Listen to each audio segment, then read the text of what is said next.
नमस्ते दोस्तों, स्वागत है आपका अपने चैनल एपीजी ज्ञान बाबा में। जय श्री कृष्णा दोस्तों, जैसा कि आप जानते हैं, इस धरती पर जो भी जन्म लेता है उसे एक ना एक दिन मरना पड़ता है। उसी प्रकार भगवान श्री कृष्ण की भी मृत्यु हुई थी, पर कैसे हुई थी यह कोई नहीं जानता।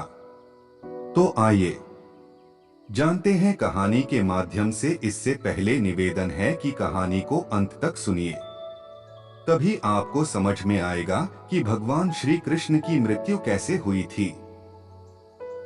भगवान श्री कृष्ण का जन्म कैसे हुआ, यह बात हम सभी लोग बहुत अच्छी तरह से जानते हैं, लेकिन भगवान कृष्ण की मृत्यु कैसे हुई थी, उनके शरीर का दाह संस्कार किसने किया था, इन सवालों के जवाब शायद आपको पता नहीं होंगे।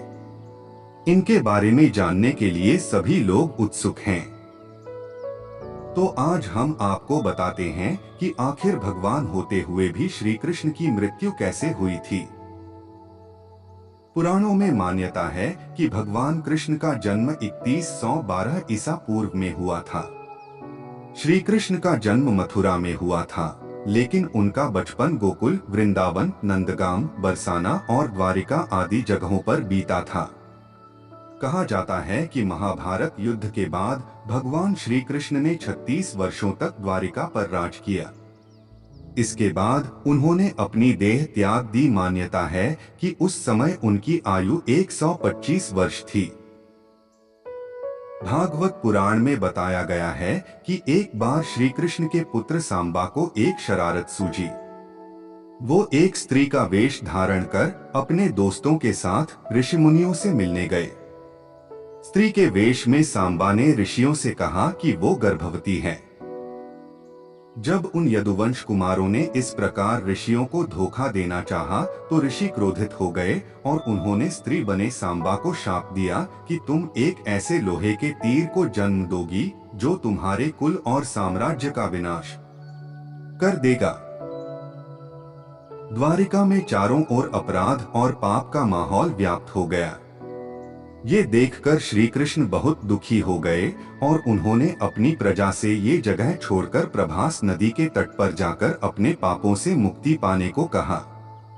उनकी बात को सब लोग मानकर प्रभास नदी के तट पर गए, लेकिन वहां जाकर सभी मदिरा के नशे में चूर हो गए और एक दूसरे से बहस करने लगे।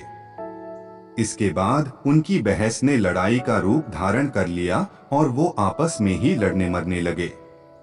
इस तरह आपस में ही लड़कर सभी लोग मारे गए।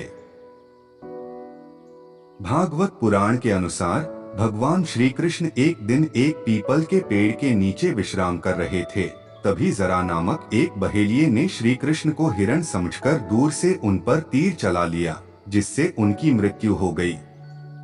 आपको बता दें कि ऋषि द्वारा कृष्ण के पुत्र सांब को दिए शाप के अनुसार श्री कृष्ण को लगे तीर में उसी लोहे के तीर का अंश था जो सांबा के पेट से निकला था और जिसे उग्रसेन ने चूर्ण बनवाकर नदी में प्रवाहित करा दिया था। इस तरह ऋषि के शाप के अनुसार समस्त यदुवंशियों का नाश भी हो गया था और गांधारी के शाप के अनुसार महाभारत के युद्ध के बाद श्री कृष्ण के 36 वर्ष भी पूरे हो गए थे। अगर जानकारी अच्छी लगी हो तो वीडियो को लाइक करें, शेयर करें और चैनल को सब्सक्राइब करें। धन्यवाद।